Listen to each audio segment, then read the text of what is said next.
Vargas sits and watches as his companions, his friends, pop out of sight as they teleport back to Starfall. He sighs. Good luck. You wanted to go with them, didn't you? He turns to look at Connor, who's begun absently cleaning some of his barware. Yes, I do. They're going into the Lion's Den. That city, that palace, are far more dangerous than any cave or dungeon. But that's exactly why I can't go. Without my spells, without a focus, he nods to his own shoulder. Without my arm, I'd just be a burden. But knowing that doesn't change how I feel. Connor puts down a glass, picks up another, and starts wiping, but he doesn't look away from Vargas. What didn't you tell them? I don't know what you're talking about. But he breaks eye contact. You started out so detailed with your story, but then left so many parts of it vague. Why bother explaining your parentage, but not how you became a war leader? Why mention the names of your fellow lieutenants, but not what you did or how you planned to take the city? Why talk about the ambush that took your arm, but not why you were exiled after? Do you want me to keep going? No, you've made your point. Was it really that obvious? Connor sets down the next glass, then reaches down and hits something. His mechanical legs whir slightly, and he walks around the bar. He moves one of the chairs at Vargas's table and settles down, the legs seemingly locking him in place. After Val and I left the League, after what I did to Gartone, I had to fully reinvent myself. Not just a fake name in a new look, and not just simple lies about my past. There's magic and technology that can see through all of that. I had to become a new person, fully. And a big part of that was learning to lie through omission. Just like you did with your friends. Vargas looks at Connor, looks at a man with a broken body, with a checkered past, with an uncertain future. He looks at himself and makes a decision. During my 20th year, after proving myself as a capable warband leader, I was given the task of stopping the regular raids by the Sunderhorn following. The plan I came up with. This is Pod Against the Machine.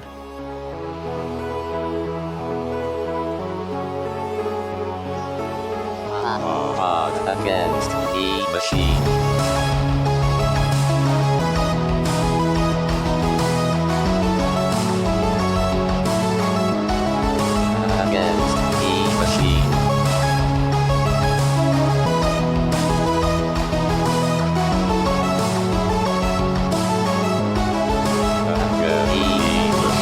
Welcome back to Pod Against the Machine, the only Pathfinder actual play that's planning an intervention for your immortal worsty.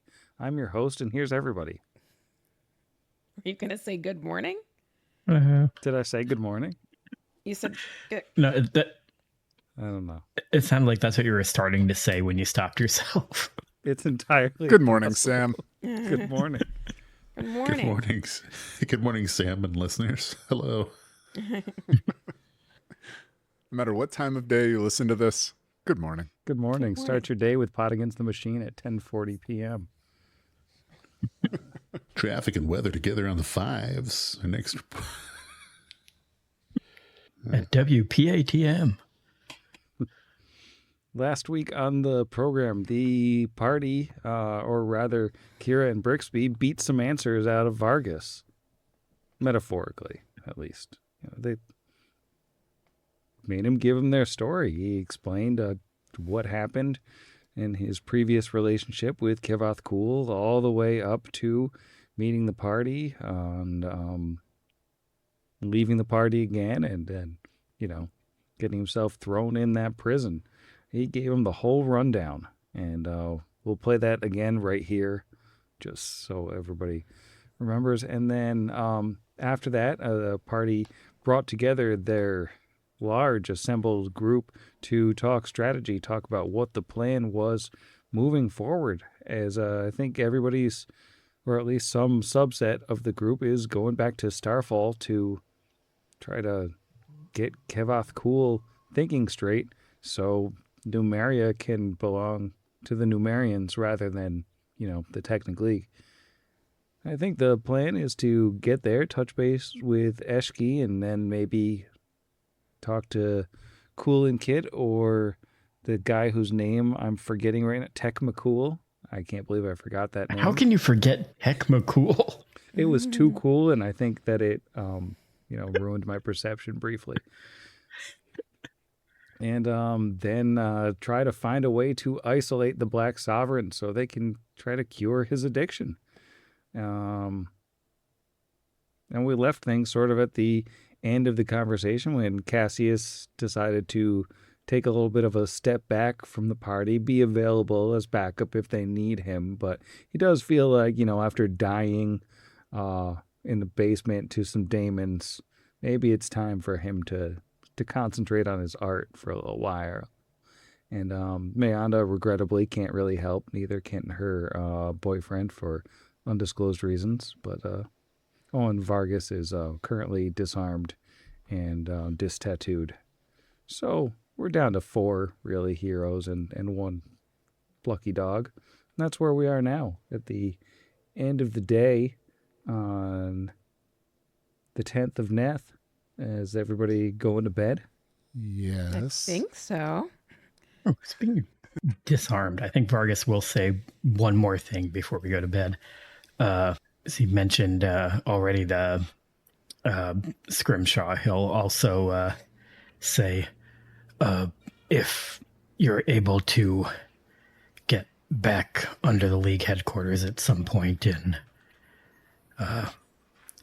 look around, I don't know how realistic it would be to find it, but something else you might look for. And he holds out his left arm and concentrates for a minute, and a short, weird kind of greeny yellow sword just appears in his hand. And he says, if you see a sword that looks like this, maybe grab that too. And then it disappears. There was a vault that we told Kolinkit we wouldn't attempt to break into.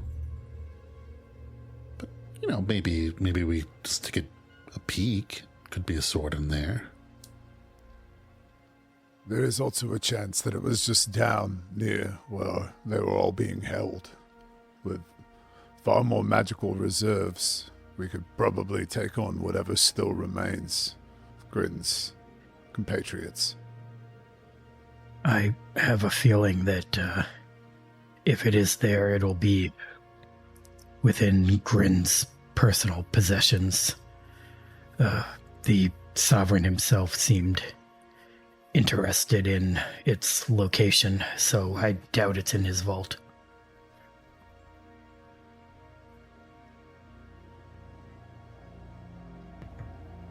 And what say you, Tarazi? Did the side quest also steal your weapons? Oh boy, I had a lot of things that I no longer have. We don't talk about it much, but there are 4 different Ioun stones that orbited my head. All of those, my belt, my rings, my cloak, my shield. Really a lot of things.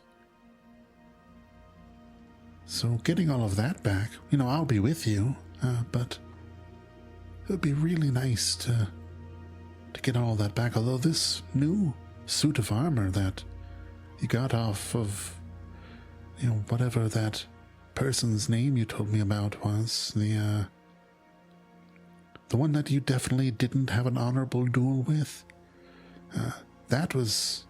it's great armor. I'll actually keep that. You can have my +3 bandit mail. But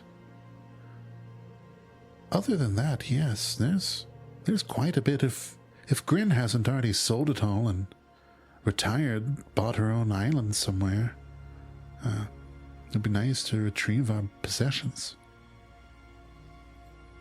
So it still seems like best plan is to teleport to the room that Cool Inkit got us, contact Cool Inkit, try to also tell them that we're interested in talking to Technicool, and then teleport down and try to get the stuff back. As far as teleporting will allow us to go. We might have to refight Amalokala. Yeah, I was about to say, are we going to have to fight the first Sovereign again? I wonder how long it takes her to re-materialize. He wasn't too bad. The ghosts, aren't they usually like a D4 days or something? Let's not throw a bear in there Yeah. this And time. we just won't give her a bear. Yeah. And I think that's it for Brixby for the evening. All right. Well, we can roll it over to the next day. Morning preparations in Torch before a teleport back to Starfall. Is someone else getting on the goo train, or are we starting with the dog again? I'd say start over with the dog. Get that talking rusty. Pretty sure I can't even fail the first roll. So we just auto get it. On a DC 10 flat check, I roll a 6 for a 15. So there's some good goo for the dog. Day number 1. Yep. Strike that off.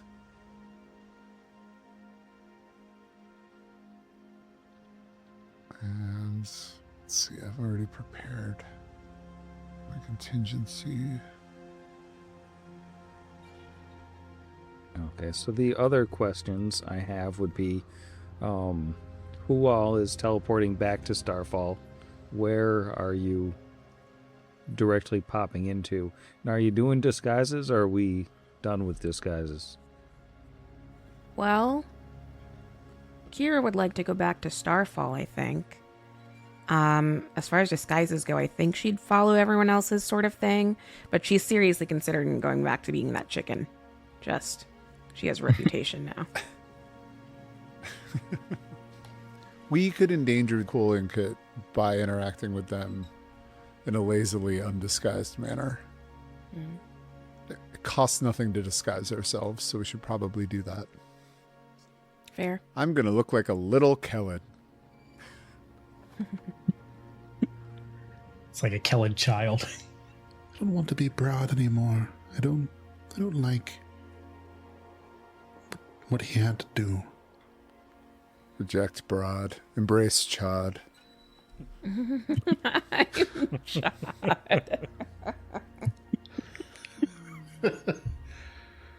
Very different tattoos. Chad is just broad, but with a tan and some hookah shell necklaces. CHAHD. Chod. Chod. He's got tattoos that say cards instead of dice. It's a totally different character. Yep. That's canon now. I like that. It's very different. I could be Chod. It's super distinguished, too. Halloween will... There's not medium-sized leshies, are there? Like, he would look very out of place if he made himself look like a plant person. I want to do something goofy, because I've been mainly just doing, like, realistic disguises, but everybody else is going goofy, so I want to go goofy. I'm trying to think of a goofy he would go with. You know what? He puts on his hat and he looks like that Migo priest. Gazit or whatever his name was. A literal monster. Yes. What was that priest's name? I could not tell you. That's yeah. gone from my brain. Yeah, it was something that had it was like all consonants.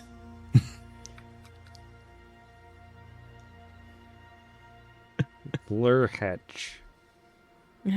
Lurch. Yeah, Lurch, because I kept wanting to say Lurch. Yeah. Yeah, he looks like Lurch. Okay, so then we should just teleport directly into the room that Cool Inkit got us? Yeah, Right? the guest room. Yeah. The guest I think suite. that makes But sense. shouldn't we look like we looked when we were the guests? I mean, I love this rogues gallery of appearances, but and I mean, Tarazi obviously needs to look different. But I almost sadly feel like Brixby should resemble. I don't remember what we looked like then, but I'm sure it was. Yeah, I could not We were tell you. the cast of, it? Basically, the cast of Princess Bride. And you were something sexy. Oh, yeah. Yes. Yeah. That was true. So maybe no longer a little Khaled, and I am a sexy little. Was I a halfling? Can't remember. I think you were. I think you were a sexy halfling. Cassius was Mandy Patinkin. Kira was Wallace Shawn, and I was what's his face? Wesley, but him from Saw. Just years later and much sadder. Yeah. Terrible cinematic universe for that character. No, that's rough. So yeah, I guess probably stupid sexy halfling. Cool Inkit then. We gonna and you asked who we were going to teleport there. I think the core party circa 20 episodes ago or something like that. So like Tarazi, Kira, Alwyn, Brixby. Rusty. Yeah, Rusty can be a statue. Have the ability to do it all. Okay. Are you bringing Cassius back to Starfall? Or are you letting him walk? I mean, He loves walking. I guess you can. Hold on. Let me double check here. I feel like I should have it tell like. Not that Actually, long of a let me, walk, right? people I From can Torch to teleport. Starfall. Just a couple 100 miles, no big. Yeah.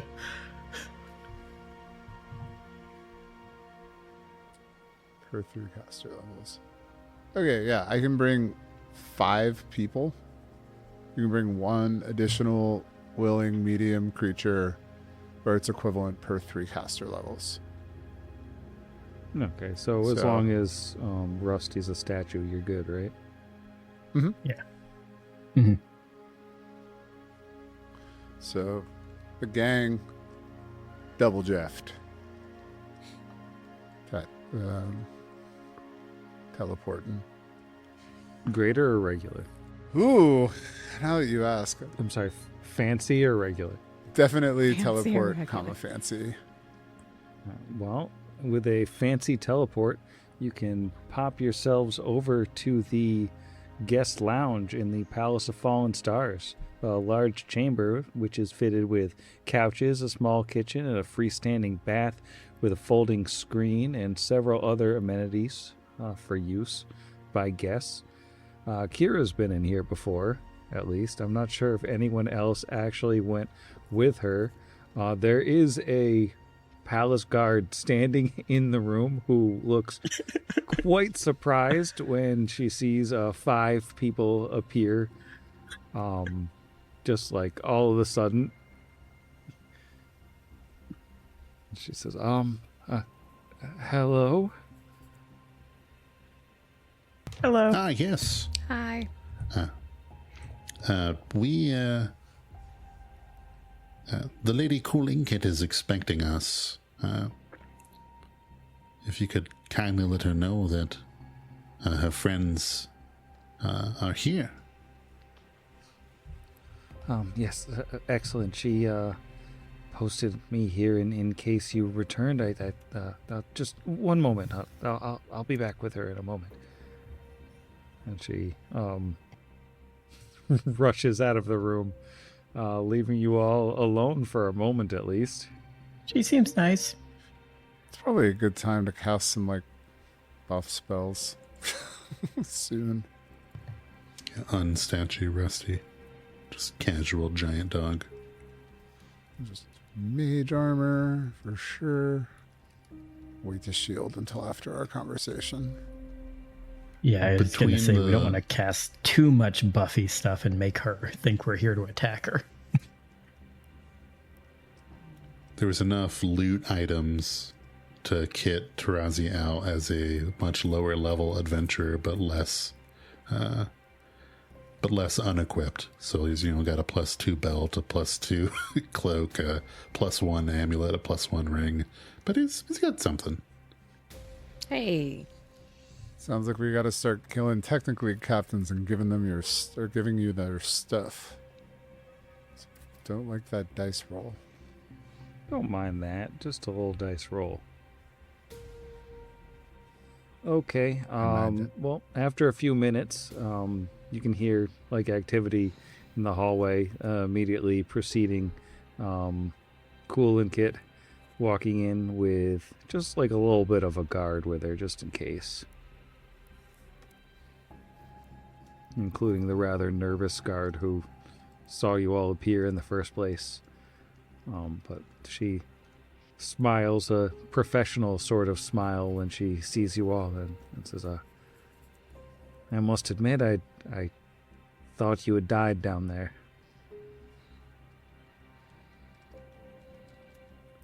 Close. I briefly did. Oh, sorry. Go on, Brixby.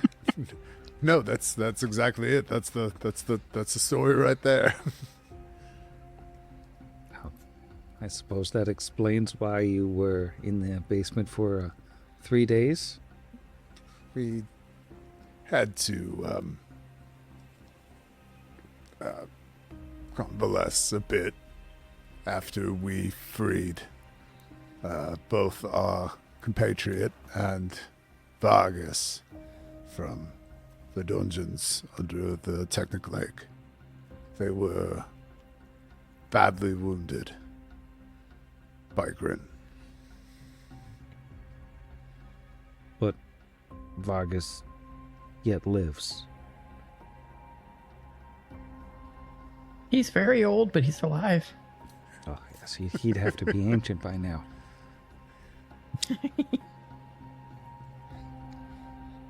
When we spoke with him, he seemed to think that, he looks at all the guards, that Technicool may feel similarly. And she smirks and says, I haven't spoken with Technicool on the subject, but I highly doubt it. Mm-hmm. So what we had tried to explain is that power, well, the perceived power that we saw that Technicool had, involved some sort of corruption or buying in. But perhaps he's another one we could win over to our side with a right convincing argument. I suppose it's possible, but I would think it unlikely. He, well, I don't know. I don't think much of him. That's why my personal guard, and she gestures to the women who are surrounding her, or almost surrounding her. They report to me and me only. They are independent of the palace guard, who I would consider compromised by the Technic League. All of them. Vargas seems to think that if we can cure the Black Sovereign of his addiction by magics that we possess, that perhaps that could be our leverage point against the Technic League and all other enemies. Could you think of a way that we could potentially get him alone or get him to trust having a spell be cast on him? I very much doubt he would willingly allow himself to have a spell cast on him, but I could get him alone. The complication is that, that would be a rather delicate situation. He may mistrust such a thing because it has been quite some time since we've had that sort of relationship. What sort of relationship is that? The sort of relationship where two people would spend time with one another at the exclusion of anyone else. It's like a private picnic. Yes, like a sounds fun. private picnic.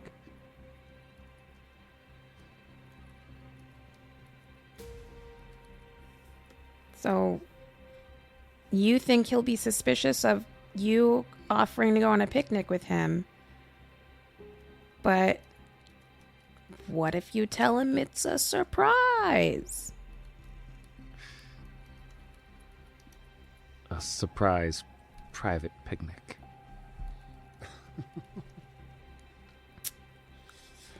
Everything that's coming to mind to say is not appropriate, so.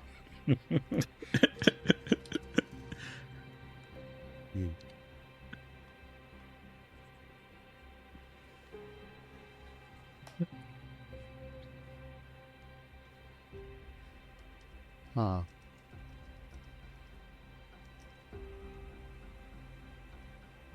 Is there anywhere where maybe he wouldn't have to be entirely alone, but that someone could maybe try to touch him to cast a spell where there's not a lot of people? There are times when he is with members of his harem, his various men and women. He would be in a smaller group then, at least. And certainly he would, for lack of a gentler term, be allowing people to touch him, though I don't know that he would allow just anyone. What if we were disguised?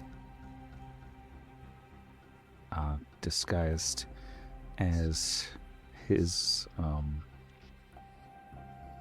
Picnic friends.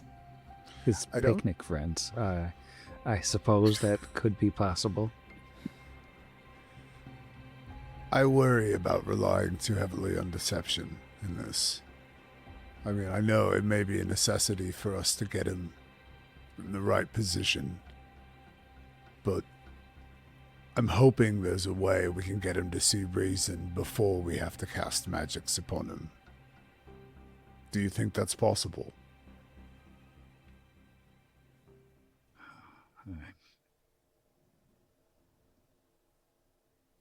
Perhaps unlikely. Maybe if you catch him right when he wakes up from one of his stupors, you could get a few moments of clarity out of him. Or if you fought him, I think he sees the world better when he's holding a blade than any other time. But of course, he's also apt to kill you. Yeah, that would probably hurt the efforts that we're working on right now, getting killed. Well, if you were very fast, I don't know.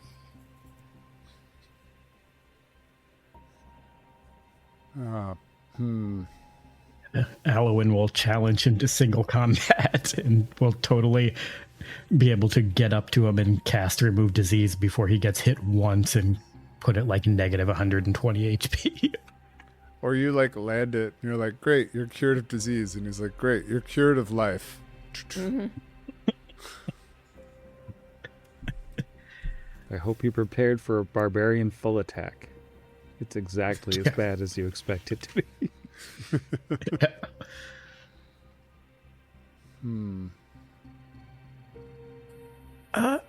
You said fight him. If we had to fight him, would it be one of us, or would it be all of us? And he prefers when he takes challenges to do a single combat, but he would readily fight in a group if you insisted. He would just summon a Technic League, say, or perhaps even just his dogs to fight alongside him. But that wouldn't work if McCool is Technic League. Yeah. If I remember correctly, you had said that in the past, at least, Kevoth had gone and presented offerings and had conversations with the first sovereign. Would we be able to contrive some sort of story that she's grown restless or demanding to speak with him, and we could get him to come down to beneath the palace and be able to converse with him there, away from the influences of the captains or anyone else who might be impediments to our plan? She thinks that over. It could work. I don't know how much time he actually spends down there these days, but if there's one thing left he respects, it's his own throne. He would probably, I would think, on at least all but his worst days, be willing to converse with the first sovereign if summoned. How do you purport to deliver this particular message to him? Does anyone go down there at all?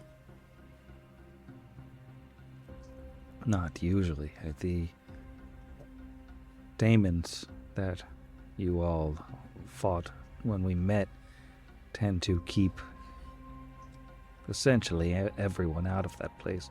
The only people authorized to go in there that they wouldn't attack on sight would be Kevoth, myself, and some of the Technic League captains.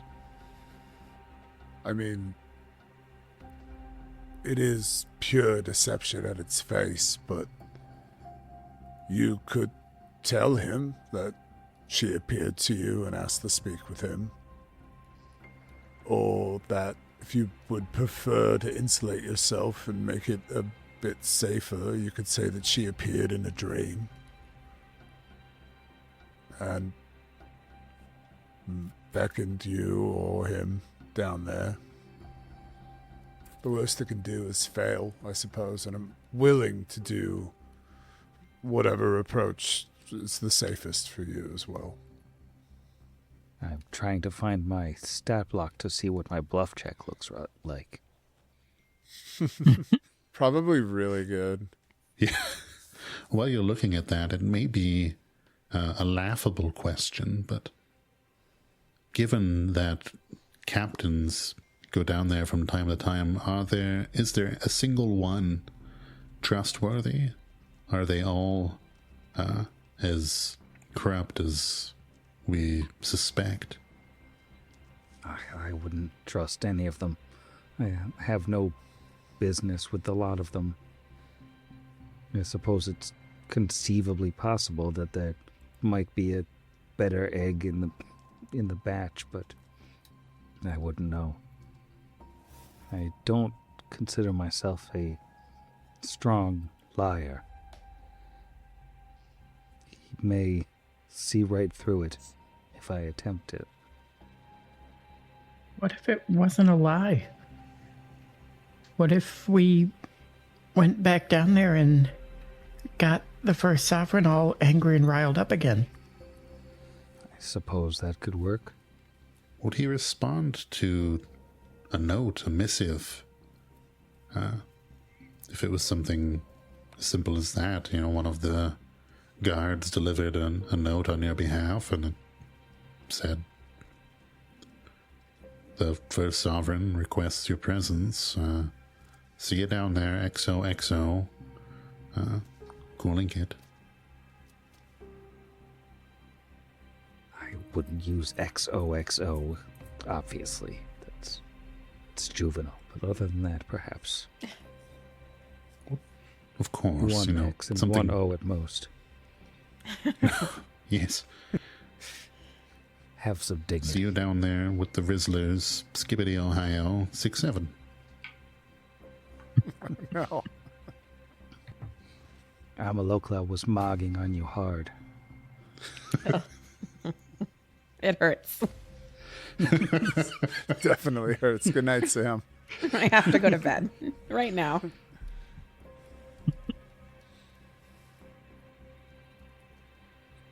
I can say these things because I have teams.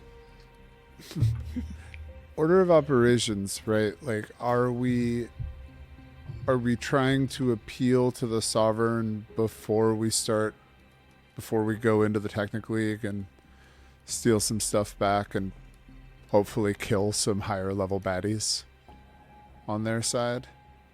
Like, do we want to try to, like, are we going to go downstairs and try to, as Jiro put it, like, pick a fight? Because I don't think we can, like, debate the first Sovereign into, like, you should really impeach the Black Sovereign or have some sort of, like, political debate about it.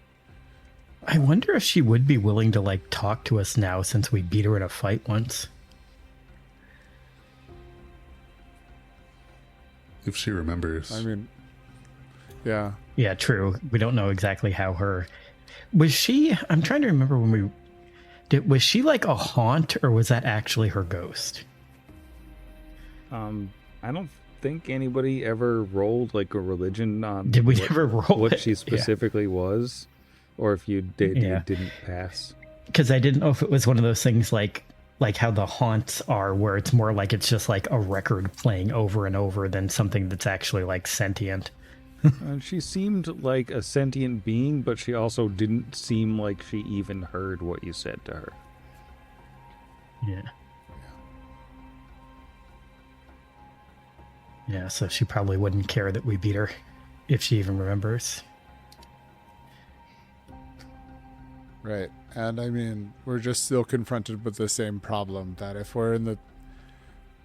Whether it's in the basement, or it's in the throne room, or it's on, like, the field of battle, there will be a time where we are, like, directly across from the Black Sovereign, and we either have to cure him from his, like, addiction and hope that we can then try to logic him onto our side. I guess there's less people that could come to his aid in the basement. Mm-hmm. But I do feel like we are still kind of running into the same core issue of, like, we can only exercise so much subterfuge when our ultimate goal is curing him of his disease and trying to win him over. So that was my argument for maybe we should just go to the Technic League stuff first. Yeah. I don't know. That's fair. Yeah. I'm down. Maybe we'll run into another captain to kill. Mm-hmm. Get Tarazi some stuff. Getting Tarazi's stuff is important. And I don't know. Maybe we can throw a bunch of Technic League captain heads at his feet and be like, respect us. Respect our authority. Yeah, I don't know that he's going to need much logicking. He might just be so upset that he's been puppeted that we have the same goal. Yeah. Only part I worry about is, like, when we cure him, like, is he gonna know everything that's been going on for all the time that he's been drugged up? Or are we gonna have to, like, I'm guessing that's kind of what you're worried about, Zach, right? It's like that he might still keep attacking us anyway just because he doesn't know what's going on.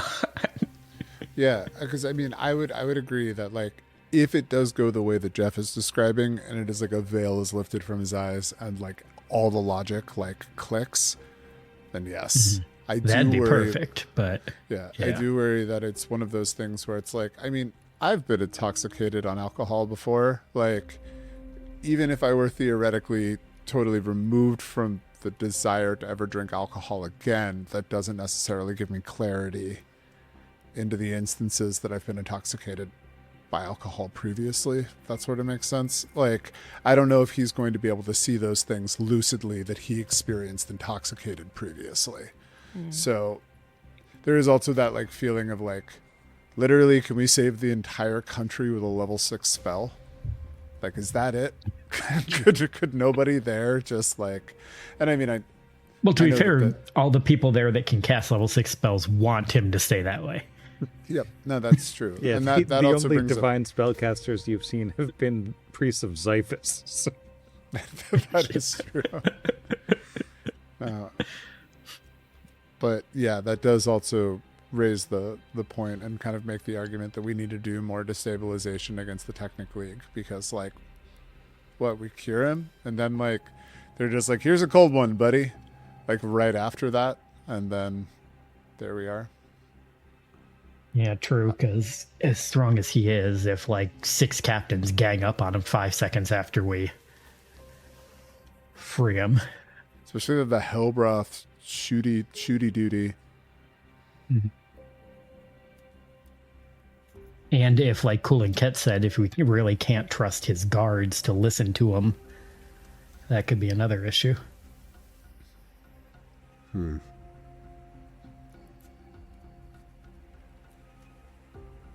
All right, well, we can never really go wrong killing members of the Technic League. Let's head back down through the secret passage into the Technic League basement and just see who we can kill over there and maybe get Tarazi's stuff back. Do take care of yourselves down there. Thank you. In the couple of days that you presumed we had been deceased, were you aware of any increased activity in with the League? Have the patrols continued outside? They do seem to be in a tizzy about something, but I couldn't tell you any specifics. Tizzy noted. I mean, they've been worked up for several days now, but it only seems to be getting worse. All right. Perhaps the chaos will be in our favor. If not, we'll just make some more.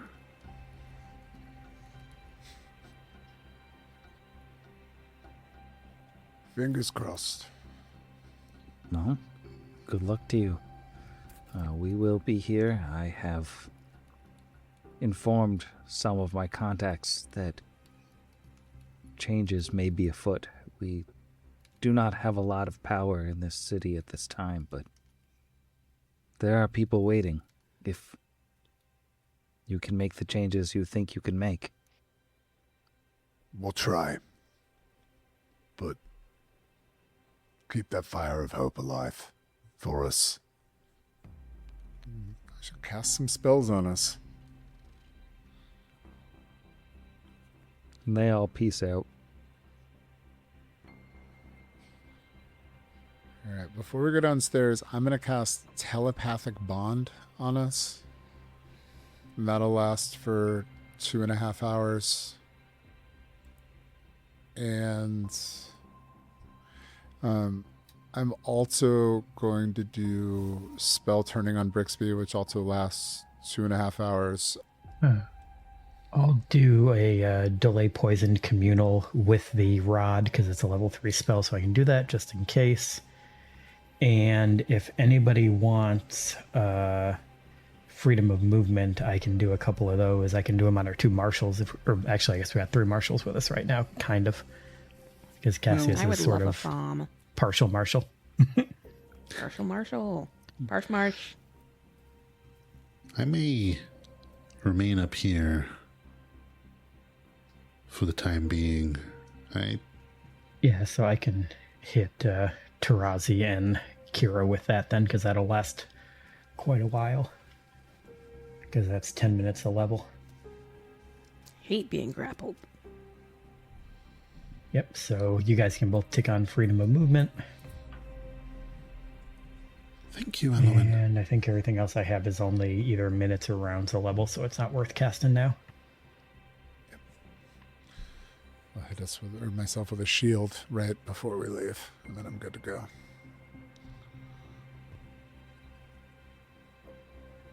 You might want to shield yourself, big stuff. On point. Yeah, let's shield up. Kira shield. Figure if somebody comes in, Cassius can roll a 50-something bluff to explain himself and not be super concerned. Drazi would be like, I'm Chad. Wouldn't be good. Yeah.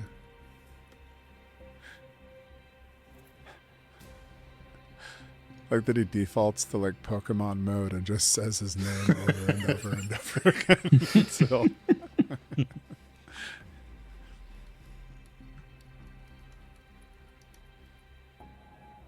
All right.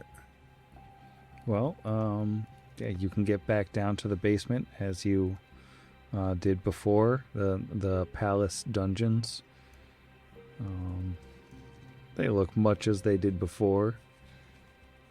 I assume somebody probably cleaned up the dead giant in that first room. One presumes, anyways. That's good, because it would probably smell horrific if they didn't. Yeah. Down here.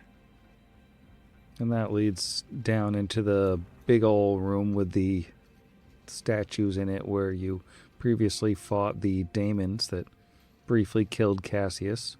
So straight ahead there's that big locked door that Kulin Kit came out of before and asked you not to break into. And then down south is where you fought the first sovereign.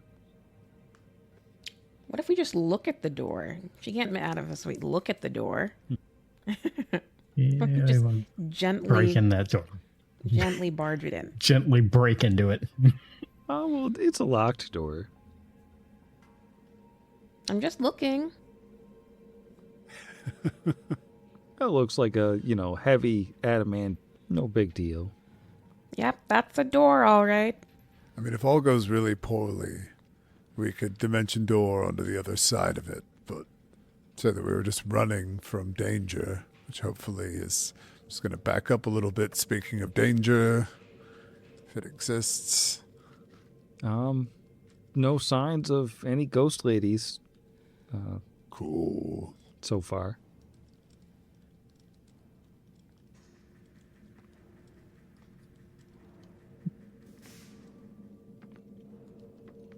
It takes her longer than that to respawn.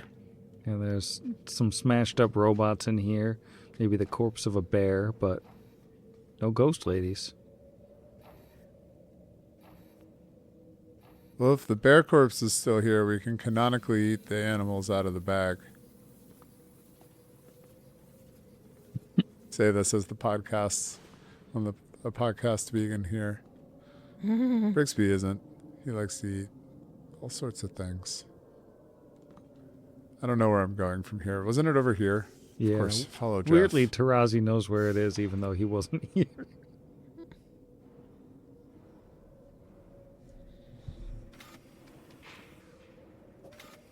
Snakes are known for their innate navigation. Pretty good survival. Pop you back over to the Technic basement. Oh boy. Hate this place. Oh, Sam, I forgot to say, you should roll a d4 and then add 6 to it for the spell turning at one Yeah, I point. got you. Forgot to mention. Oh, okay, perfect. I should have assumed nothing less. You're back in this basement, and looks like the gearsmen haven't respawned, but to the south was that kind of super hot boiler room that hurt to even go inside. Whereas to the west was, a lot of stairs and also those chittery noise daemons that were super fun to be around. Nope. And then, further down the hallway past the boiler room was all the way to the downstairs, right? No, or was that over here? That was another up. Yeah, you're pointing to the downstairs now. Over there. Downstairs, wordly direction. Down to the meat garden. Ah, yes. There's plenty to eat in the Garden of Meat. As they always say.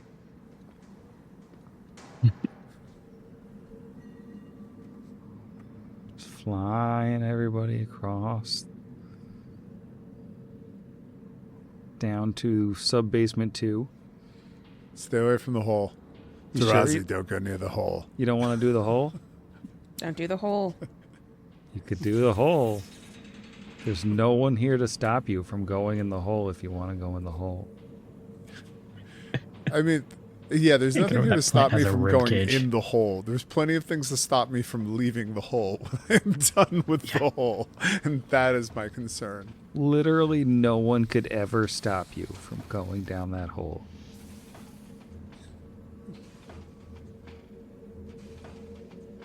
Alright, but if you go down the hatch boringly... Oops, I grabbed a whole bunch of corpses to go with the party. You probably don't want all those corpses.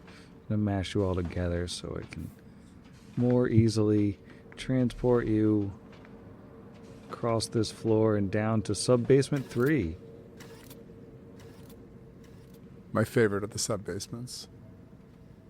Really the best sub-basement. Don't tell the other sub-basements. Kind of the worst. Objectively the worst one. I guess that's a fair take from Tarazi.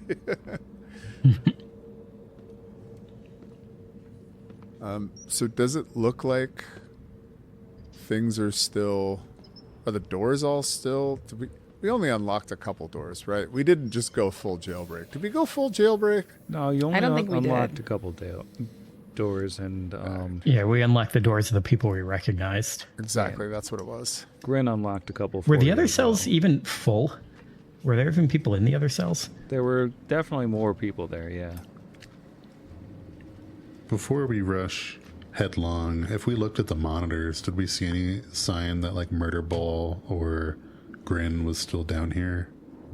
Looking at the monitors gave you a view into all the cells, and if you checked all of those, you would see that there are now dead bodies in 1, 2, 3, 4, 5, 6 of the cells. Doesn't appear to be anybody still living in the cells. Perhaps someone may have thrown a little bit of a temper tantrum. No sign of Grin, no sign of Skull Piercer, and there's still one camera pointed at this weird purple wall. Come back to that. Which I know Brixby determined was a force field, but I can't remember. Did we see anything from beyond it before? There's a button No, where you could we turn it didn't- off, and you can see Yes, that that's there's what a it sort was. of cave in there. I think there's a polished, smooth chamber beyond. That everything looks kind of weird through a purple force field. You know how it is. Yeah. We're way too excited about that button. Yeah, I think we shouldn't open that. Just the fact that all of the other cameras are on cells, and I really don't want to have to fight whatever needs a force field to keep it in. Oh, absolutely. No, I do not think opening the force field in the Technic prison is a good idea by any means. Yeah, the Unless last all time we of your did something like stuff is that, we had piled to right fight a there. demon for like 4 episodes. Oh, yes. Is there an arm in this cell up here? No arm.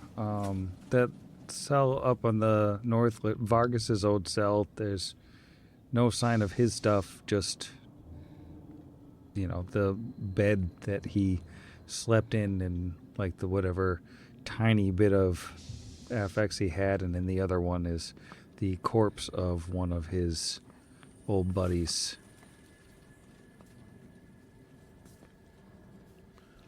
Probably toss that in the bag. Big stuff. Do you mind checking out that door at the end of the hallway? That's Yep. where Grin said that they were keeping their friends last time. Let me roll an actual dice. That is gonna be a... Wait for it. I haven't rolled a dice in so long. 46 perception. With a 46, I think you can hear that there is definitely some activity in here. It's hard to tell what exactly, but there's something moving in there. Maybe some kind of machines. That's not an empty room back there, is what I'm saying. This is not an empty room back here. Oh, this is not an empty room back here. Whisper. We're talking in our heads right now, anyway. Yeah. Because I did remember to cast telepathic bond this time, so even if we get silenced, we can communicate, which is nice. All right. Well. Oh, go ahead. So Tarazi can detect alignment on a 60-foot cone through the door. Does he detect any evil? He can detect through the door? That's fancy. I don't know. It's just 60 feet. Well, if he can legally detect through doors, then he can detect some serious evil on the other side. Oh, I'm detecting some serious evil. All right. First, we would like to cast invisibility, fancy when the door is opened. Invisibility fancy when the door's open? Yeah, that's. I mean, I'm no longer using greater as a. This is. Gonna have to release a supplement on Pathfinder Infinite where just the word greater is replaced with fancy. That's it. That's the only no other change. Changes. Tarazi would like to have his dog, and then he would also cast lead blades. Oh, yeah, he can totally have a dog, can't he?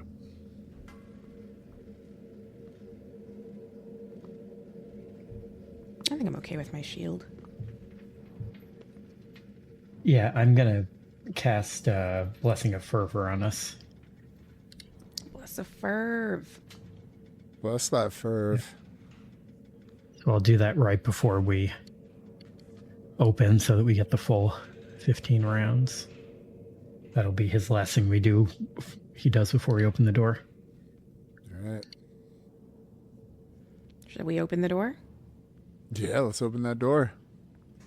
I'm going to click on the door. All right. Impossible. Of course it is. Of course, that's what's in here. Tall, open shelves line this room, crammed with cruel-looking metal torture devices, jutting with flesh screws, oversized syringes, and skin clamps. Interspaced between the shelves hang full-size anatomical drawings explaining how to assemble and attach the devices.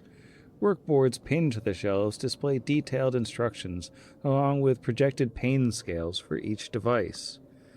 Within this particular room, this wonderful, nice place, you do see staring at you directly in front is one of those sacristan Velstrax, who you're familiar with by now. There also are a couple Gearsman battle guards, and there are these two wonderful ladies. It's hard to describe them exactly. They have blue skin. They are clad in black leather and chains, and they have bloody holes where their eyes should be. So, you know, they seem like friends, the kind of friends who want you to roll for initiative. All right, 200 hours later, Kira, what did you get for initiative?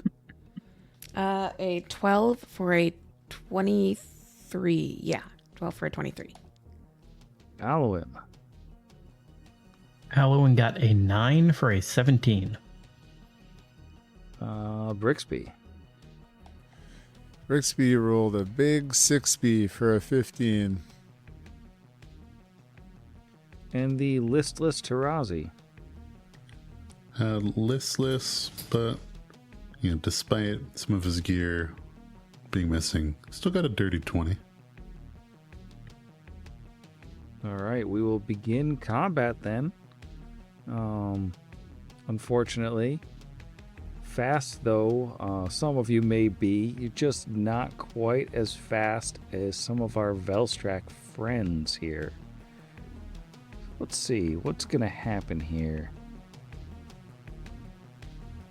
Well, I think that the cooperative Velstrak is going to turn on her gaze, so don't forget that you do have a roll on your turn. And she's gonna go just walk right up into this doorway and just like make with a single sickle strike on her new friend and roll a natural 1, completely wasting the opportunity. Then her other buddy. Did I really move the wrong one? I moved the wrong one. Well, then her other buddy is going to come down and clog up that hallway right along with her and also make a single sickle strike. That is a little bit better.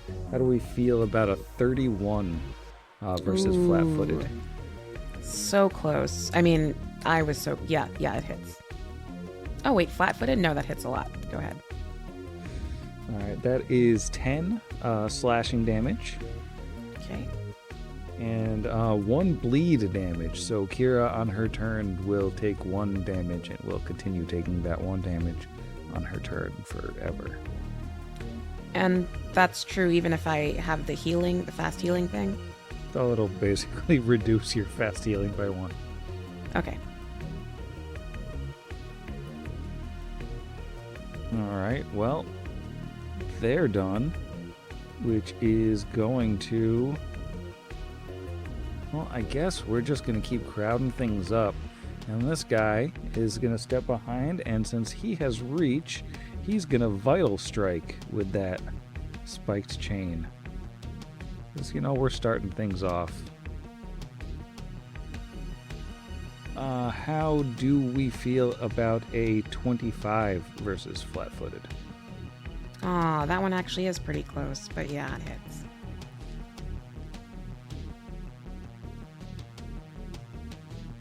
Alright, just a little stabby Jute. Just a little 20 stabberooskies. Good stab.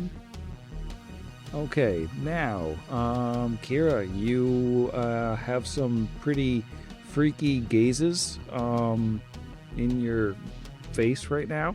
Are you going to close your eyes, avert your eyes, or just deal with it and make the saves? I should know what level save I need to make for this because of how I would be paying attention, but I don't. So I'm gonna deal with it and make the saves, or hope to make the saves, and also I'm gonna rage. I don't know if that'll help, but it'll make me feel better. It's gonna be 3 will saves. That's a lot of saves. Oh, and will is my worst one. All right, now we know. Oh no, I forgot about sneak attack damage. I'm annoyed. 31 on the first save. Okay, that'll save.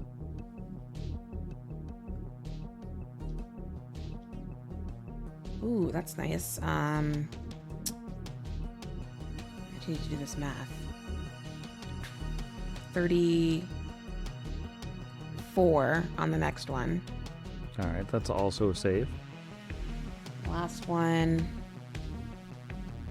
Uh-oh. That's a... Wait for it. 24. Does 24 save? Yeah, you're still Yes. alright. Woohoo! You can I'm gonna take get your these turn. guys so hard. Alright, I'm gonna go with this one directly north of Kira. And I'm gonna try and hit it 4 times. I am raging. And here, let's roll on the guy. Plus, not yet inspired, or encouraged, or barded.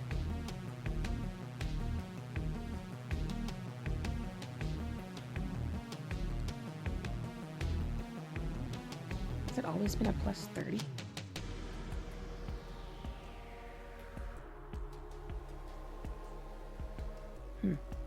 Okay.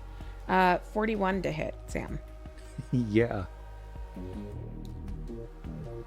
I'm skeptical. I feel like I'm doing something wrong here. Why is it plus 30? It's usually not plus 30, is it? Probably shouldn't be plus 30 without the inspire. I feel like it should be a plus 30 without. plus 26. Mm-hmm. Oh, I definitely still have the thing checked. Okay, and that puts me at 27. And then I get 1 for my Blessing of Fervor, right? Yeah, No? if you got that.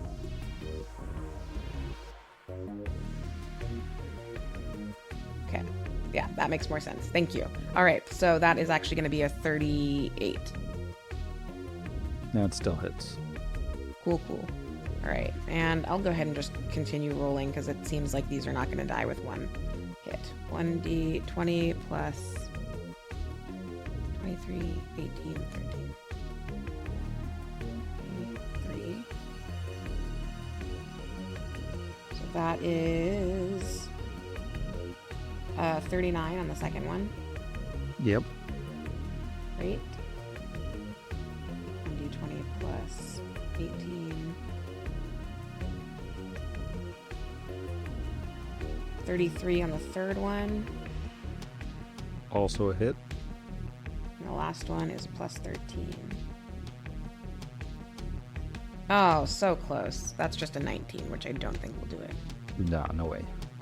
Okay, so that's 3 hits. We're gonna roll 9d6 plus, gosh, I can never remember this number, 26. So 25 times 3 is 75 plus 3 is 78. Check in the Jeff face. Jeff is... No, oh no, did I get it wrong? No, Jeff is trying to remember how to play Tarazi. Oh, fair. Okay, I appreciate the honesty. Because I checked your face and you were like, no. And I was like, oh no. Okay, 113 points of damage on the first blue guy person. Oh, she doesn't like it. I don't care. She might like it. Oh, True, she she's does wearing a like it lot of little. leather and chains. She's the cunning one. All right.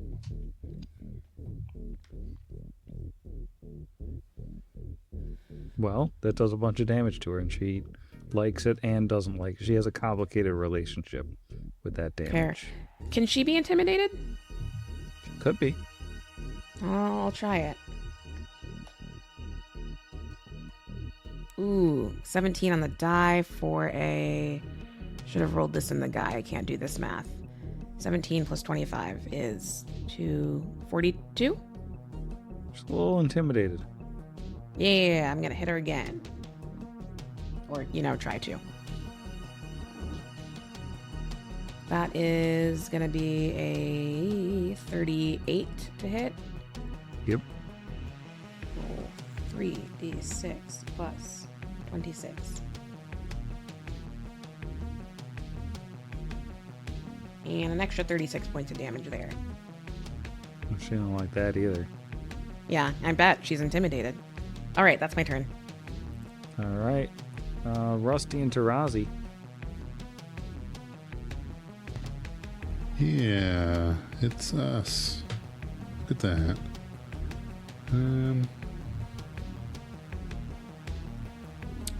Well, Tarazi is going to take a 5-foot step up to the northwest to be adjacent to Kira. And Are you averting your eyes, closing your eyes, or just regular? So remind me what averting... I know closing means there's a 50% mischance. What's averting do? Averting is 20% mischance, but also not a full... Like, you have to roll to... I think it's like a 50% chance that you don't have to roll the save, and then a 20% mischance. Yeah, we'll do averting. So I need to roll 3 D100s to see if I have to make saves. Yeah. Dope. Say hi is good.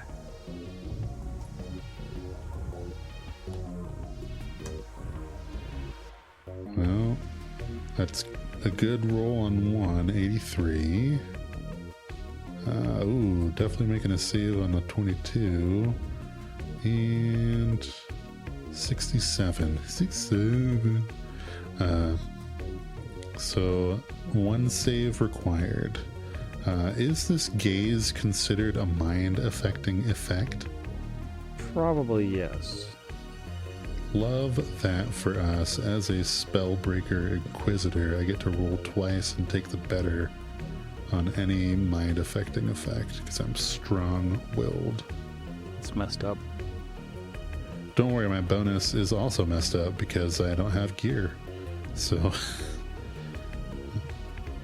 let's see what happens.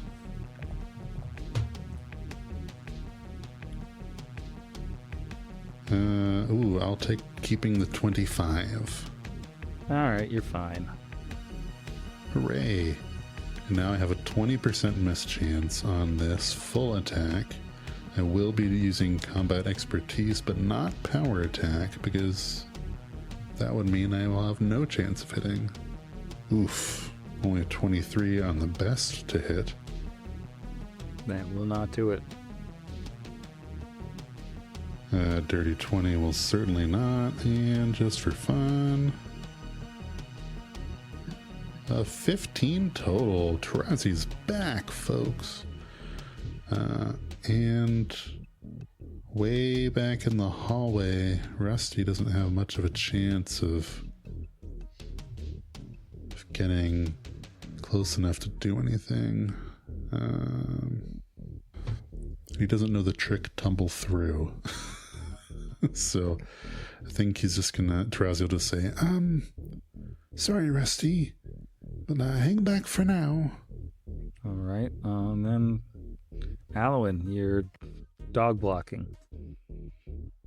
Yep.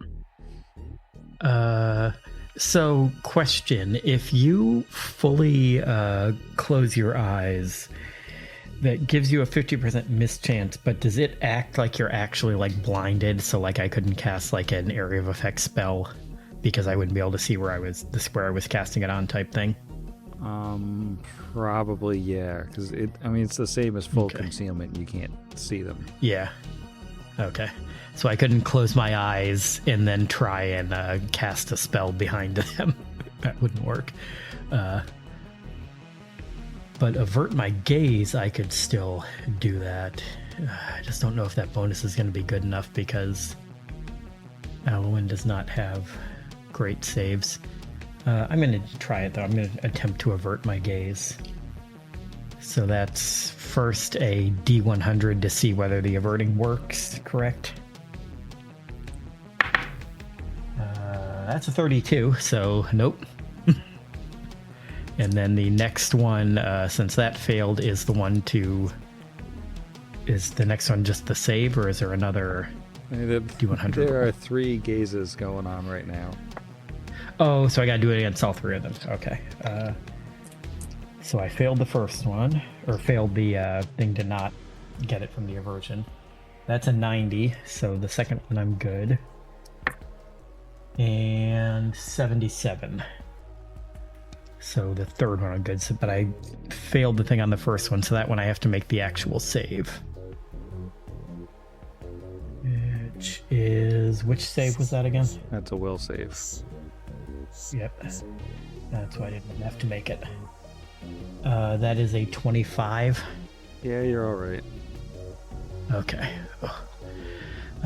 Okay, in that case, he is going to... averting his gaze from them directly, is instead going to look at a square a bit behind them. And what is the radius on this thing? A 15-foot radius burst.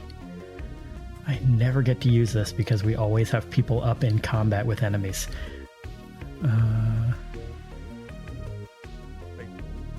So is going to drop this. Let me see where I can drop it into everybody. There we go. So 10 feet behind one of the Velstrax, he casts Confusion, and that will hit all of the enemies, but not us. So everybody, all of your characters can go ahead and make me a will save, including the 2 robots, because it's Alwyn. Does spell resistance apply? I believe it does to confusion. Yes, it does. All right, I need a spell resistance roll. Okay, just one, or is only one of them have SR, or do all 3 of the got- Velstrax have it? I've got 3 with spell resistance. Though I guess I would just have to... Would it have to be against each of them, or just a single thing because I'm casting the spell? I don't know. I think it's just one. I'm basing this on Scorching Ray having multiple rays but only one roll. I'm pretty sure it's SR for each person. It's each right? one? Because it's each individual character is going to have a different SR, could potentially have a different SR, right? Like, Okay. because, sorry, I know that's in that that's case, I bad will for roll us to argue that. roll 3 d20 here. Okay, so the first one is almost certainly not going to do it because that is a 1 on the die for an 18 versus SR. All right, we'll just start like with the one closest to Alwyn and work our way farther. Okay, so that one I got an 18 versus SR, so I'm assuming that's a failure. Yeah, that won't do it. The next one is a 17 is 32. All right, that succeeds. And the final one is a 23. 23 meets beats. Okay, so 2 of the Velstrax then have to make the will save, and both of the robots have to make the will save. All right, so this injured Velstrack, only a 17. That is a Will save. failure. You're looking for a 22. The guy behind her does a natural 20. Of course. So I'm going to just mark her confused. And then we're going to pop over to our gearsman. We got a 16 for the first gearsman. So that's some That is a fail. confusion. And the second gearsman, much better. How about a 20? And 20 is also a fail. Uh-oh. So all but one of the ones that got hit are confused. All right. Are you going anywhere? I'm good. I got the frontliners in front of me. I'm going to stay where I am. All right. That will bring us to the menacing gearsman battle guard. We'll roll that D100. We got a 95. Attacks nearest creature. Cool. So, I guess the nearest creature is the other battle guard. So, it's gonna march right up to its buddy, and it's gonna slam it with a stun baton. That will hit. So, what do we got here? It is immune to the non-lethal, but it does still get damage and a half on the electricity, so it does a little bit of damage on the inconsolable. But the bigger news is that they are now stuck attacking one another. Brixby is up. Yay.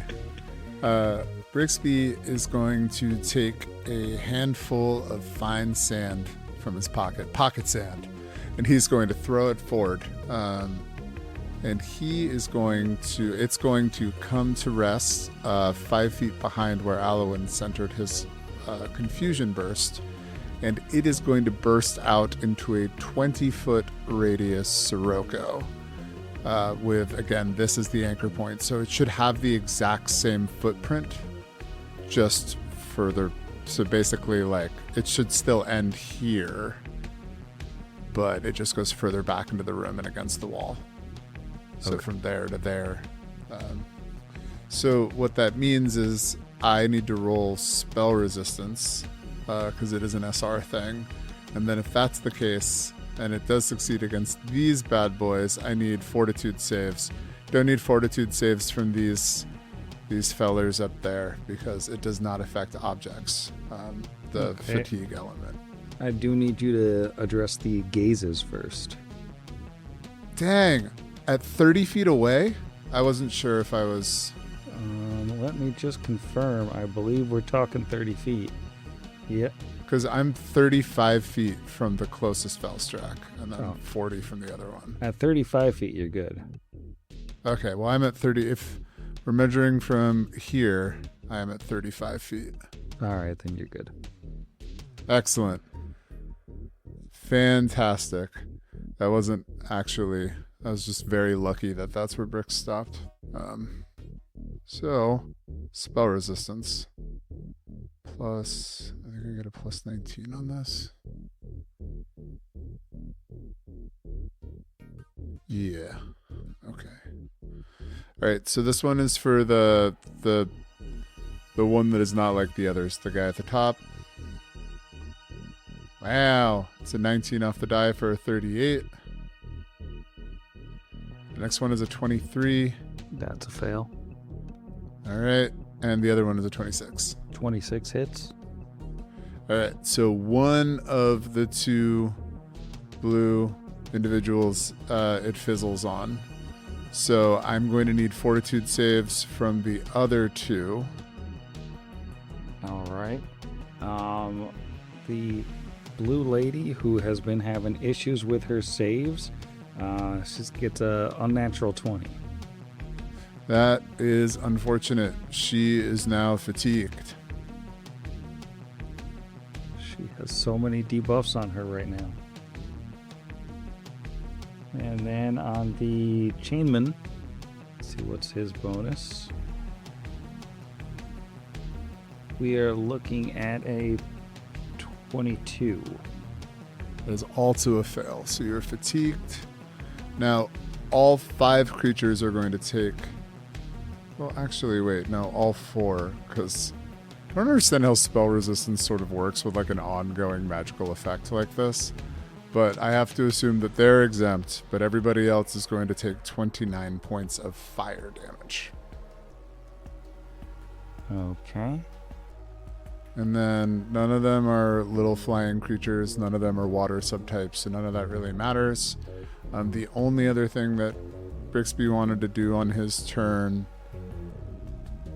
is to probably take a 5-foot step back. And then also try to identify the blue buds up front. I assume that's another planes. Indeed. All right. That's 25. I think that's probably enough to know that they are apostle Velstrax, which you've actually encountered before, as it appears to be a kind of thing that the chap over at Flesh is fond of doing. They used to be people, and then they have been transformed. That is sucky for them. Yeah, it's a Right. rough existence. That is the end of Brixby's turn. All right, that will bring us to the inconsolable Gearsman Battleguard, who is going to go completely nuts on his buddy here. 2 slaps with the stun baton. We got 1 hitting and 2 hitting, and then we'll see if the slam also hits. The slam also hits. I'm going to roll this in the guy. Does a pretty good chunk of damage. And then we're coming to the top of round 2. It's also tomorrow, so I'm going to bed. Good night, Sam. Night, Sam. Good morning, Sam. That's him. Night, confused robots. Oh, starting and ending with the good morning. I like it. Against the machine.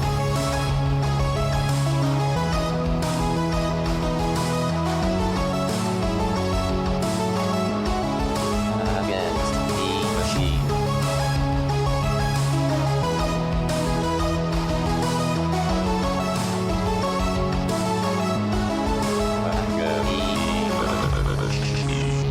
Against the Machine is property of Network Against the Machine LLC, all rights reserved. Pathfinder and the Iron Gods Adventure Path are property of Paizo Publishing. See their website for more details. The theme Against the Machine was written and performed by our own Zach. See the show notes for additional music and sound licensing. If you enjoyed the show, we encourage you to leave us a review.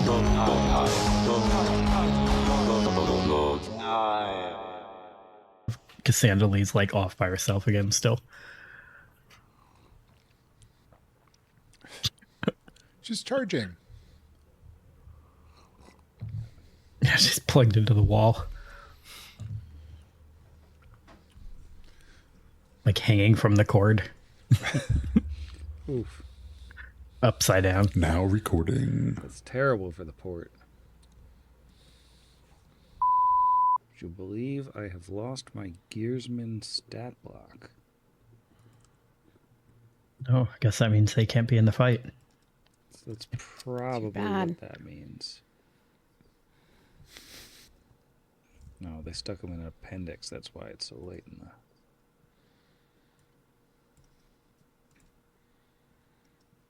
There we go. I see 0 Zacks. Yeah, Oh. I'm seeing a dearth of Whoops. Zach. Dare I camera again? Ooh. I mean, camera for the clap and then turn it back off if it goes bad. I didn't know if maybe Zach had his off because it was doing something or... Oh no, I just turned it off when I go upstairs because Yeah. I don't want my like dog to jump in my chair. and start streaming. Big Right. problem.